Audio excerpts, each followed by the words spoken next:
donc le plaisir de vous présenter, très rapidement, très succinctement, donc notre conférencière. Nous avons le plaisir, d'accueillir aujourd'hui donc Kalina Raskin, qui est ingénieure, physico-chimiste de l'ESPCI, donc de l'École supérieure de physique chimie industrielle de Paris, donc Paris Tech, et qui ensuite a montré, une grande pluridisciplinarité puisqu'elle est docteure en neurosciences de l'université Pierre et Marie Curie. Donc ensuite, Kalina s'est consacrée, donc au biomimétisme. Tout d'abord dans l'innovation responsable au sein de l'agence de Paris Région Entreprises, où elle a développé des outils d'aide à l'éco-conception par le biomimétisme. Puis ensuite, elle a contribué au développement donc du CEBIOS. Donc le CEBIOS, c'est le centre d'études et d'expertise en biomimétisme et qui est situé à Senlis, et elle en a pris la direction générale début 2017. Donc, elle participe à pas mal d'actions sur le biomimétisme en France, au niveau du ministère du MESRI, mais également au niveau de la Commission européenne. Et donc, je la laisse donc maintenant prendre la parole pour nous présenter sa vision sur le biomimétisme. Bonjour à tous. Bonjour à tous. Merci beaucoup Florence pour cette introduction. Je pense que vous devez me voir, m'entendre et probablement voir mon écran également. C'est bon? Je vais passer en plein écran. Je- Ça doit être bon là maintenant. Oui, c'est parfait. C'est très bien. Parfait. Merci beaucoup. Merci beaucoup. Je vais essayer de rester dans le timing initialement prévu. Quelques peut-être mots d'introduction sur la notion de biomimétisme et de bioinspiration. Alors, il y a tout un débat autour de la sémantique. Euh, Peu importe, l'idée est de comprendre les mécanismes inhérents au système biologique à toutes leurs échelles, hein, depuis les problématiques énergétiques, la chimie, les matériaux, la gestion de l'information, du signal, les structures macroscopiques. Donc comprendre donc les mécanismes, de voir si des principes physico-chimiques ou mathématiques extraits de l'observation de ces systèmes biologiques est transposable potentiellement à d'autres disciplines et dans un certain nombre de cas à des domaines applicatifs. Il y a pléthore aujourd'hui d'exemples de biomimétisme au niveau national et international. L'objectif de cette introduction n'est absolument pas de faire un panorama et un catalogue d'exemples. Vous aurez de très beaux travaux qui seront présentés juste après. Mais pour ceux qui auraient la curiosité de s'abreuver comme ça d'une série d'exemples, je vous invite à parcourir cette galerie qui a été déposée en ligne Flickr par un de nos confrères et qui fait de très beaux panneaux finalement de juxtaposition de principes biologiques d'un côté et d'innovation bio-inspirée de l'autre. Et puis par ailleurs, j'en profite pour cordialement vous convier à venir au Grand Salon national du biomimétisme qui se tient pour sa 6e édition à Paris, à la Cité des sciences et de l'industrie, hein, dans le Palais des Congrès de la Cité des sciences et de l'industrie, où la communauté académique est de plus en plus représentée et largement la bienvenue aux côtés du monde des entreprises, du monde institutionnel, du monde de l'enseignement supérieur. Au-delà donc de ces exemples qui se multiplient, il y a réellement une tendance internationale au développement du biomimétisme. Ça se traduit notamment par l'occurrence des mots-clés associés à la bioinspiration et au biomimétisme dans la littérature scientifique mondiale, et ce même rapporté en valeur absolue par rapport à l'augmentation, on va dire, de base du nombre de publications, principalement dans les domaines de l'ingénierie, des sciences des matériaux, de la chimie. En termes de répartition mondiale de ces publications, sans surprise, hein, on a une très forte production par la Chine et les États-Unis au prorata du nombre d'établissements de recherche représentés. Mais si on faisait le cumul de l'ensemble des pays européens, on serait à près de 40% des publications mondiales qui sont produites par l'Europe. Et clairement, en Europe, le pays le plus avancé en termes de déploiement, on va dire, stratégique du biométisme, hein, en termes de stratégie nationale de recherche, c'est l'Allemagne, avec plusieurs centres de recherche qui se sont succédés, dans lesquels je ne rentrerai pas dans les détails. Vous avez quelques références là sur la slide. Principalement dans le domaine de la chimie et des matériaux, enfin surtout les matériaux à toutes les échelles. Le dernier en date est un cluster dédié au développement de matériaux bio-inspirés. Liv Mathès, en bas, on est sur 50 millions d'euros de financement. Donc, on est sur des financements extrêmement importants depuis plus de 2 décennies maintenant sur le biomimétisme en Allemagne. La Suisse leur a emboîté le pas avec la création d'un centre dédié aux matériaux bio-inspirés, hein, qui fédère la plupart de leurs grandes universités. Nous sommes en lien avec un des responsables de valorisation du programme. C'est le projet le plus financé depuis ce qui nous a été partagé, hein, depuis l'histoire de l'équivalent de l'ANR suisse. Hein. C'est le programme qui a reçu le plus de financement du point de vue de l'Agence nationale suisse pour la recherche. Donc on est sur des montants, sur une première tranche de 26 millions d'euros qui sont en train d'être renouvelés. Au niveau national, néanmoins, nous ne sommes pas en reste avec, en termes de compétences, en termes de moyens si, mais en termes de compétences, non, puisqu'il y a près de 200 équipes de recherche qui ont été identifiées dans le domaine du biométisme en France, avec les mêmes tendances que celles que vous observez en termes de domaine, hein, au niveau international, principalement le domaine de la chimie, des matériaux, et puis tout ce qui va être technologie de l'information et de la communication, capteurs, senseurs, typiquement. Et puis, probablement une des valeurs ajoutées majeures de la France en termes de développement du biomimétisme, c'est son patrimoine naturel. Qui dit biomimétisme dit accès à la donnée biodiversité. Force est de constater, hein, que voilà, les têtes de réseau allemands, lorsqu'ils nous racontent voilà, la quête de nouveaux spécimens d'intérêt, c'est en général en Guyane qui vont les chercher, hein, notamment en botanique. Et donc, en termes de patrimoine national, 10% de la biodiversité mondiale est sur des territoires français. Nous avons le second accès à l'espace maritime mondial, donc le second accès à la biodiversité marine. Et je rappelle que les collections du Muséum d'histoire naturelle font partie des 3 plus grandes collections mondiales.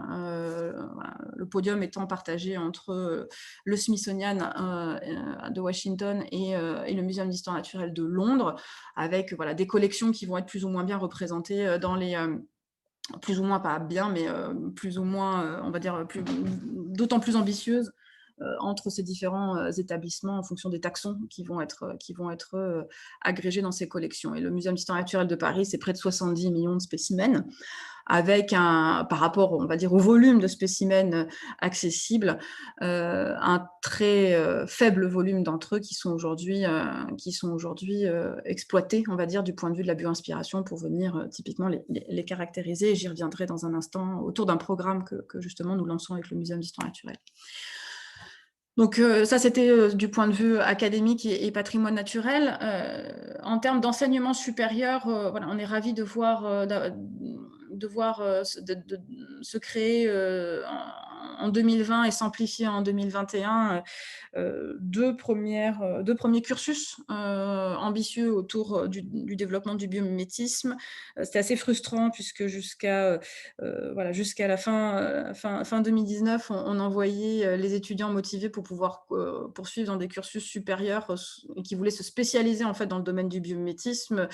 Souvent, il y avait évidemment des modules déjà préexistants dans un certain nombre d'établissements français, mais on va dire qu'on est autour de une trentaine d'heures en général.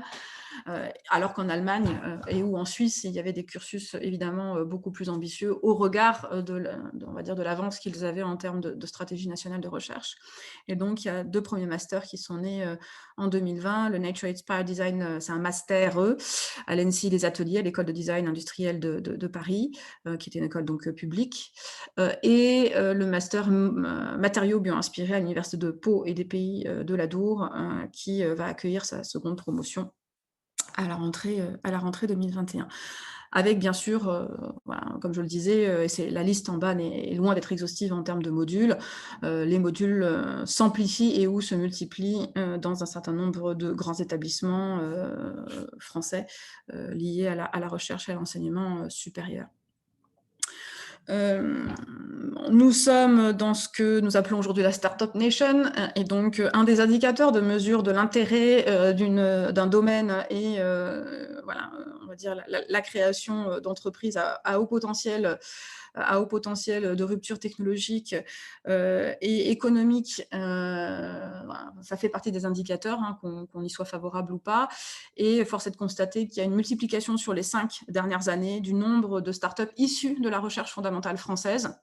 Donc ce qu'on appelle, voilà, dans le jargon gouvernemental, les deep tech françaises.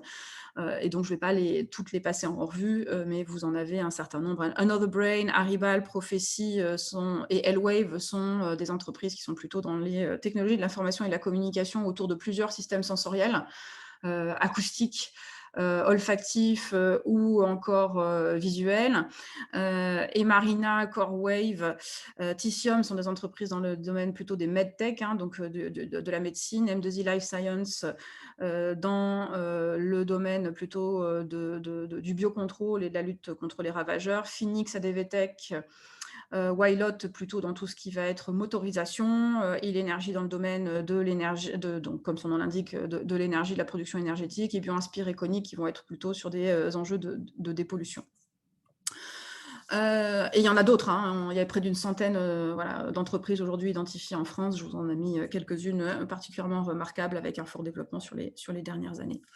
En termes de politique publique, donc très tôt, c'est le ministère de l'écologie qui s'est saisi de la thématique du biomimétisme, avec voilà, l'intégration du biomimétisme à plusieurs plans stratégiques liés à la biodiversité, liés à la bioéconomie typiquement.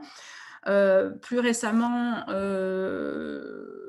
donc le CNRS, par différents instituts, aussi bien l'INC que l'INSIS, l'a intégré dans sa démarche, et j'y reviendrai juste après.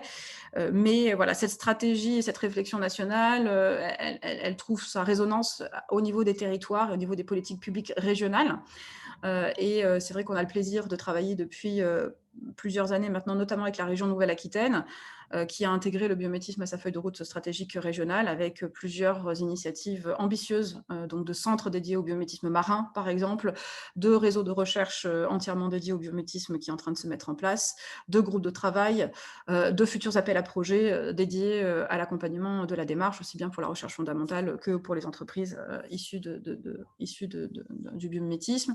La région Sud poursuit dans cette dynamique, et voilà, nous venons tout juste de remporter un appel à projet au niveau de la région Hauts-de-France, dans le cadre des programmes Fratri, le Fonds régional pour l'accélération de la troisième révolution industrielle, donc des fonds co-gérés par les services de la région et l'ADEME de la régionale. Et donc nous lançons une dynamique territoriale au niveau des Hauts-de-France. Les choses sont en train de s'engager également en Bourgogne-Franche-Comté, en Occitanie, en Grand Est, en région Bretagne, ou encore en région Auvergne-Rhône-Alpes. Donc l'idée, c'est bien sûr, il y a un besoin d'une vision stratégique nationale, mais ça sera d'autant plus efficace qu'on arrive à la coordonner à tous les échelons de gouvernance des politiques publiques.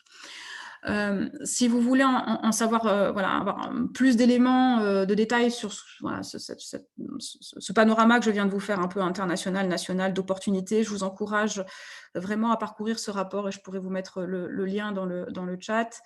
C'est un rapport qui a été réalisé en partenariat avec le cabinet Miseco, chez France Stratégie. Alors, on a fait une journée de travail chez France Stratégie, hein, qui est rattachée directement au cabinet du Premier ministre. Voilà, on va dire que c'est pour simplifier le commissariat au plan. Donc journée de travail qui a réuni des représentants de l'ensemble des parties prenantes, enseignement supérieur, recherche, start-up, PME, grands groupes, représentants des différents ministères, des différentes structures publiques, telles typiquement l'ADEME, pour réfléchir ensemble sur les principaux, on va dire, freins au déploiement du biométisme en France, les principaux atouts de notre pays pour le développer, et essayer de commencer à proposer une feuille de route de déploiement de la démarche. Et donc je vous invite voilà, à consulter ce rapport qui a été par ailleurs remis à plusieurs conseillers du président de la République à l'Élysée et voilà, qui, on l'espère, dans les prochains mois, va avoir des répercussions et je vais y revenir dans un instant. Euh, je ne vais peut-être pas rentrer dans les détails pour ne pas prendre trop de temps. Les principaux défis qui avaient été voilà, énoncés et relevés par l'ensemble des parties prenantes, c'est voilà, comment finalement accélérer la recherche dans le domaine, comment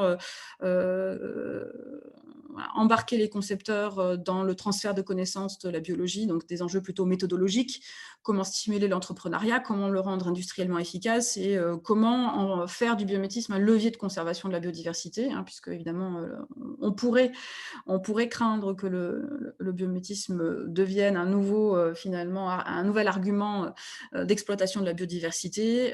L'idée évidemment est au contraire hein, de venir en faire un levier de sa conservation et donc de mettre l'ensemble des garde-fous nécessaires. Et donc les préconisations qui ont émergé de la réflexion de cette journée de travail, c'était de pouvoir fixer les définitions et les méthodes, fédérer l'écosystème d'acteurs, avoir des politiques publiques ambitieuses au niveau national, favoriser l'intégration du biométisme dans le système éducatif à tous les niveaux, en commençant par l'enseignement supérieur, et puis évidemment continuer à sensibiliser et communiquer sur le sujet, puisque le biométisme est de plus en plus connu, certes, mais il est souvent partiellement connu par rapport à l'opportunité remarquable en termes d'innovation, et en particulier d'innovation responsable qu'il permet d'apporter.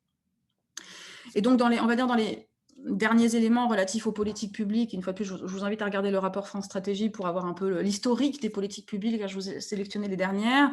Là, ça date on va dire de fin 2019. Vous avez donc un engagement national de l'ADEME à nos côtés pour aider au déploiement national du biométisme. Je ne vous apprends rien, je suppose, en termes de mise en avant du biométisme comme une des priorités du contrat d'objectifs et performance du CNRS d'ici à 2023, le lancement par l'INC du GDR Biomime, l'INSIS également en avait fait une de ses thématiques phares sur l'année 2020. Et puis, plus récemment, peut-être qu'il ne vous aura pas échappé, que dans le cadre des programmes d'investissement d'avenir, le biométisme est listé comme une des thématiques clés potentiellement financées dans le cadre des programmes et équipements prioritaires de recherche, où donc là, on est dans des montants financiers qui avoisinent ceux de nos voisins allemands et suisses, hein, où on parle de plusieurs dizaines de millions d'euros potentiellement affectés dans les prochains mois et prochaines années sur le biométisme. Et donc, il y a aujourd'hui un certain nombre d'établissements qui travaillent conjointement à l'élaboration d'une proposition de programme ambitieux autour du biomimétisme. Et donc, on espère évidemment que ceci aboutira, ce qui nous permettra voilà, d'avoir des programmes ambitieux en France et de pouvoir collaborer avec nos voisins à une amplification européenne de l'approche. Peut-être quelques mots autour du CBIOS. Donc, CBIOS, on a à peu près 7 ans d'existence. Nous sommes une structure à but non lucratif, par choix, par principe, par philosophie. Nous étions proches dans notre fonctionnement de ce qu'on appelle les pôles de compétitivité, donc nous plaçant à l'interface des parties prenantes voilà, académiques, industrielles et politiques publiques pour déployer le biomimétisme en France. Nous étions une association loi 1901, nous sommes passés pour diverses raisons que je pourrais peut-être évoquer dans les questions-réponses en statut de coopérative. Toujours à but non lucratif, et avec 6 principaux domaines d'action voilà, dans lesquels vous retrouverez un certain nombre d'éléments que je viens de vous présenter. Déjà, fédérer les acteurs, savoir qui fait quoi ou comment, comprendre où sont les freins, où sont les leviers pour ces différents acteurs. Une grosse partie de notre activité, surtout de nos revenus, et ces revenus nous permettent de financer un certain nombre d'actions d'intérêt général, sont l'accompagnement typiquement industriel. Les industriels de tout secteur viennent nous voir en nous disant nous, on a envie de faire du biométisme, on aimerait bien adresser tel ou tel enjeu sous l'angle du biométisme, on ne sait pas quel modèle biologique choisir, avec quel du coup laboratoire derrière et quelles expertises travailler. Et donc nous, on vient se placer en amont à l'interface voilà, à l'interface des disciplines pour essayer de les aider à identifier de potentiels modèles biologiques et ensuite d'aiguiller vers les laboratoires, idéalement français, les plus pertinents pour pouvoir, voilà, ou les startups en fonction de la maturité technologique associée à leurs problématiques, pour pouvoir finalement passer de leurs problématiques fonctionnelles au développement de projets concrets. Donc nous, voilà, on essaie voilà, de vraiment se placer en complémentarité par rapport à l'écosystème existant et de se placer très en amont dans l'articulation avec les compétences et dans le transfert de connaissances biologie et autres disciplines. Ceci n'est absolument pas trivial. Et je pense que pour un certain nombre d'entre vous qui travaillez aux interfaces disciplinaires et peut-être avec un certain nombre d'entreprises, faire travailler des cultures différentes et des disciplines différentes n'est pas simple. Et c'est la raison pour laquelle nous, on accorde beaucoup d'attention à ces enjeux de méthodologie de conception, hein, vraiment en sciences de la conception.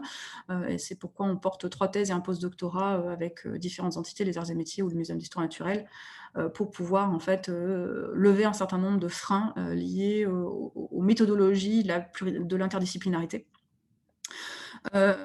Contribuer à l'enseignement supérieur, donc je vous ai présenté un certain nombre de formations qui ont eu lieu, hein, des modules ou bien des masters. Voilà, nous sommes partie prenante de l'ingénierie pédagogique, voire de la pédagogie d'un certain nombre de ces modules.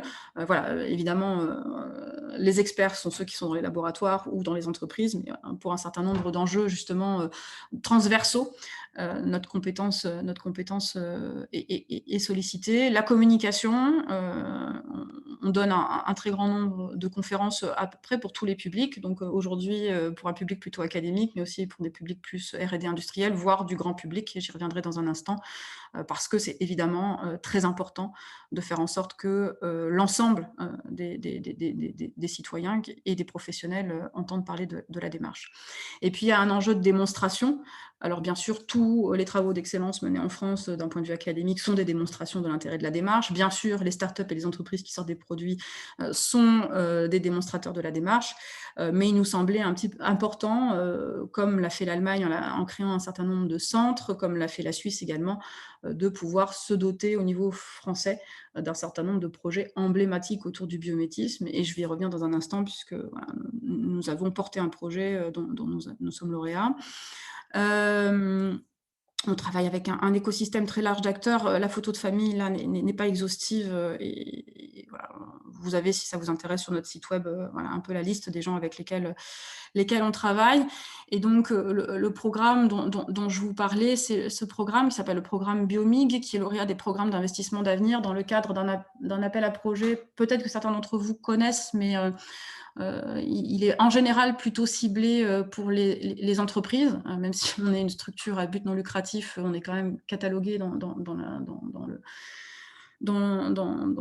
le pool des entreprises. Et donc ce programme, c'était l'accompagnement à la transformation des filières. Et ce que nous avons proposé, c'est de pouvoir se doter au niveau national d'une plateforme mutualisée, favorisant le développement de matériaux bio-inspirés en catalysant à la fois les expertises scientifiques nationales dans le domaine, les plateformes existantes, les collections du Muséum d'histoire naturelle pour pouvoir faciliter ce développement de matériaux bio-inspirés. La diapo est un peu lourde, je ne vais pas tout vous préciser. Alors, il y a 2 façons de faire du biométisme. C'est soit on part d'un modèle biologique déjà exploré, on se dit, tiens, ça me donne des idées d'application dans un autre domaine. C'est le cas d'un grand nombre aujourd'hui de programmes de recherche ou de produits sortis sur le marché qui sont bio-inspirés. Hein. C'est souvent ce qu'on appelle basé sur la solution, solution-based.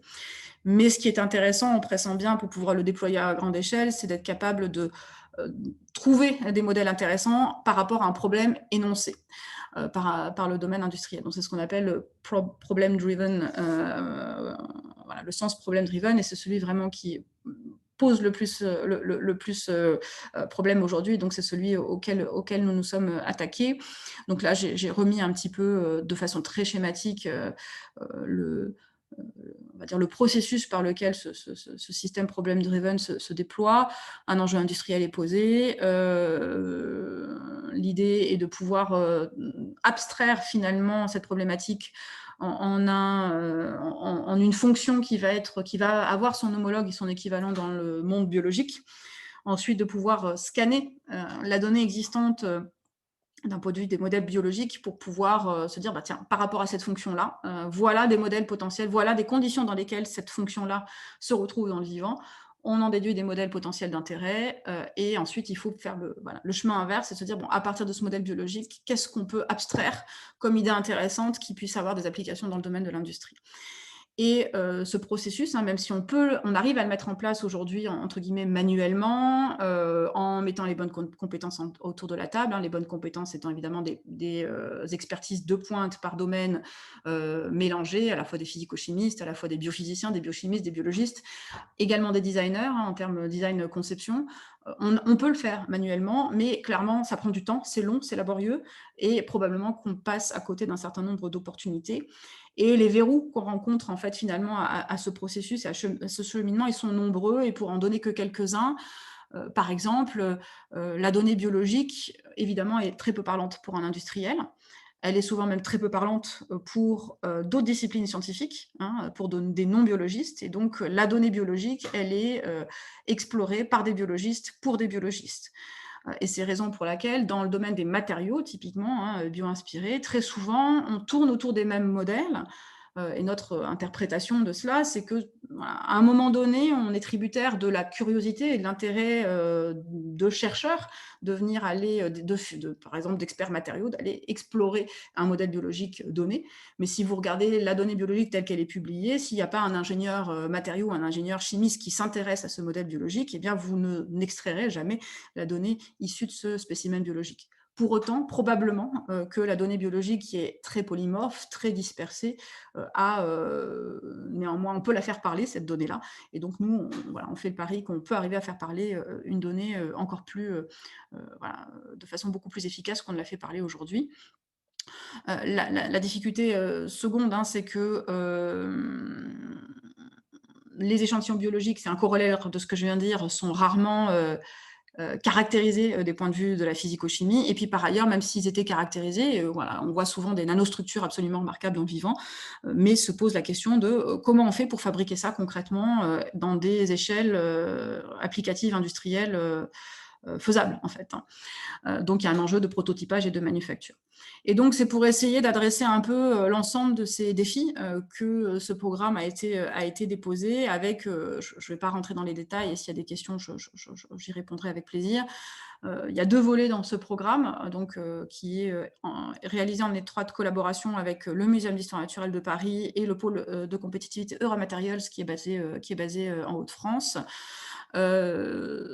Un volet intelligence artificielle qui vise à finalement capitaliser sur l'existant en termes de bases de données de la biologie, bases de données qui vont être des articles scientifiques, qui vont être des collections naturalistes, qui vont être des images, qui vont être des données stockées sur toute une série de plateformes, par exemple le GBIF.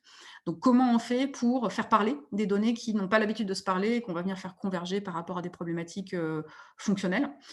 Et puis un volet plutôt plateforme, avec vraiment une très forte volonté de surtout revaloriser les plateformes existantes de caractérisation physico-chimique des matériaux et de prototypage et de manufacture, et de n'investir que sur ce qui manque ou sur ce qui est à trop fort taux d'utilisation, donc qui nécessiterait des investissements propres.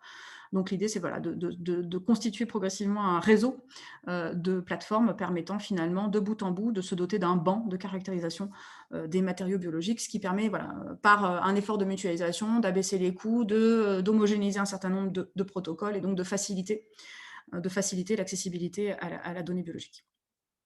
Donc c'est un programme dont le développement, la phase de développement est sur 4 ans, avec un budget de 6 millions d'euros, dont 2 millions d'euros financés par l'État et le reste étant du financement privé que nous devons aller chercher année après année.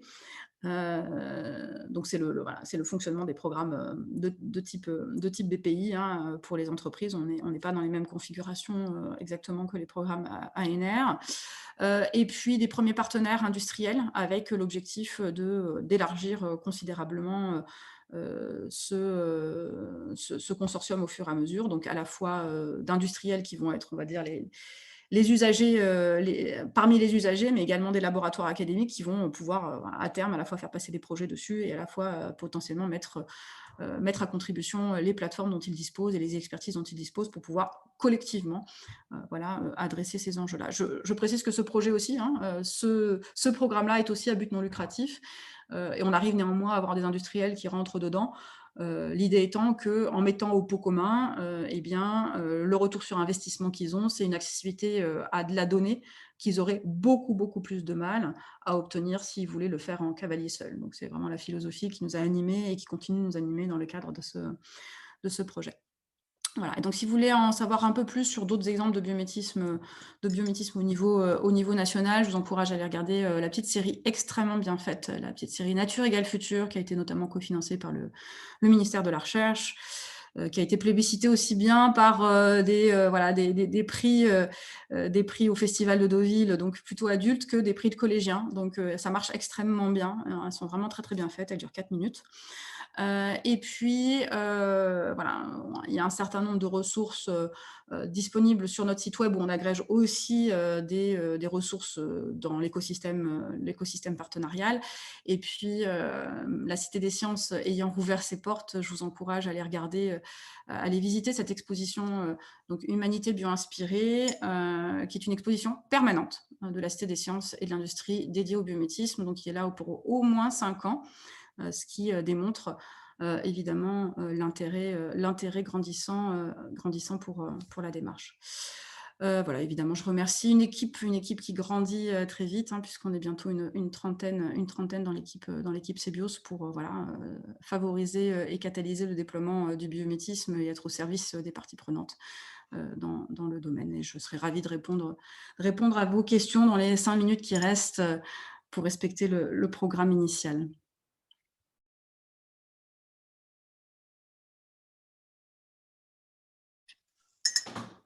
Merci beaucoup, Kalina, pour cette présentation extrêmement pédagogique et qui montre un petit peu toutes les possibilités, les ouvertures. Je ne doute pas qu'il va y avoir beaucoup de questions. Le temps que ça arrive, moi j'en avais quelques-unes, mais je ne vais pas monopoliser la parole. À un moment donné, donc on est très preneur que tu nous mettes sur le chat le rapport sur le biomimétisme de France Stratégie. Moi j'avais une question, à un moment donné, tu parles d'une plateforme justement dans les défis, dans les prérequis. Est-ce que c'est la concrétisation, c'est le programme Biomic ou c'est autre chose qui va exister? Effectivement, il y a un PEPR, il y a 2 choses. Il y a le programme Biomic qui est déjà validé et puis par ailleurs, je pourrais aussi vous le mettre dans le chat, le biométisme fait partie des thématiques dans lesquelles sont attendus des programmes équipements prioritaires de recherche. Et donc, il y a actuellement plusieurs groupements qui se sont portés candidats. À ma connaissance, il n'y en a qu'un seul pour l'instant qui est retenu en seconde phase. Et donc, là, ils ont encore quelques semaines pour pouvoir finaliser une proposition de programme au ministère et espérer donc que cette thématique soit bien retenue dans le cadre de la prochaine vague des programmes et équipements prioritaires de recherche, et donc qui sont des volumes financiers qui commencent à être sérieux. D'accord. Je vous enverrai les liens. D'accord, je veux bien. Alors là, si j'ai bien compris, sur Biomic, c'est vraiment sur du matériau. Oui. Est-ce que tu peux nous donner, même si, faute de temps, tu n'as pas pu nous en parler beaucoup, mais nous parler un peu aussi en quelques mots du projet Bloom ou pas? Alors oui, je peux vous en parler tout à fait. L'idée du programme Bloom, le programme Bloom, c'est un programme qu'on va déployer au niveau des Hauts-de-France pour une première année, avec l'objectif évidemment de pouvoir l'amplifier et le prolonger sur les années suivantes. L'idée est il y a plusieurs volets à ce programme. Le premier programme, c'est de structurer le réseau de compétences Hauts-de-France autour du biométisme, donc savoir bien répertorier qui fait quoi, comment, sur quelle thématique au niveau Hauts-de-France. Mettre en place des groupes de travail thématiques en fonction justement des principales compétences et des principaux regroupements de compétences qu'on pourra y voir. De pouvoir également explorer la faisabilité et la mise en place de modules au niveau de l'enseignement supérieur, de pouvoir explorer la possibilité d'intégrer le biométisme dans certains appels à projets de la région, de pouvoir faire une proposition de feuille de route concrète du biométisme au niveau des politiques régionales. Et puis, on s'intéresse également beaucoup, de plus en plus, avec des partenaires. Ce n'est pas nous en propre, mais voilà, nous, en général, quand on porte un programme, on le porte avec un collectif. On n'est jamais tout seul. Et on aimerait beaucoup, au niveau du territoire Hauts-de-France, expérimenter des approches plus systémiques qui sont complexes à mettre en œuvre, qui manquent justement d'expérimentation et on va dire, d'apports rigoureux scientifiques à ce jour. Et donc, on aimerait vraiment pouvoir lancer des expérimentations sur le territoire Hauts-de-France en termes d'approches plus systémiques à des échelles d'aménagement, à des échelles de collectivité, voire en travaillant potentiellement sur des modèles économiques qui soient bio-inspirés. Donc là, on part assez loin, mais il y a un besoin, il y a un réel besoin, et c'est une demande qui est de plus en plus prégnante, aussi bien des acteurs industriels que des acteurs type collectivité, qui aimeraient beaucoup, qui sont un peu démunis sur des thématiques organisationnelles, et qui aimeraient beaucoup explorer le biométisme sous ces aspects-là, mais le biométisme dans ces domaines-là souffre d'un manque d'apport académique. C'est un peu l'idée de pouvoir lancer des premières expérimentations, quitte à proposer ensuite que des programmes de recherche soient lancés sur la base de des manques académiques de connaissances et d'approches rigoureuses dans la démarche. Okay. Il y aura bientôt une plaquette sur Bloom et probablement une page de notre site web entièrement dédiée là-dessus. Est-ce qu'il y a d'autres questions d'intervention, Romain? Personne dans le chat. N'hésitez pas à poser vos questions dans le chat. Et puis bien sûr, je reste à votre disposition. Mon mail, c'est mon prénom.nom @cbios.com, donc n'hésitez pas à me solliciter. Tu viens de mettre le lien pour le rappel. Voilà. Donc, ça, merci à vous. Merci. J'aurai énormément de questions à vous poser, mais ce sera pour plus tard. Je ne sais pas qui a parlé. C'est Romain qui a parlé? Oui, c'est moi, oui. Oui, très bien. Écoutez, avec grand plaisir, à votre disposition. Oui.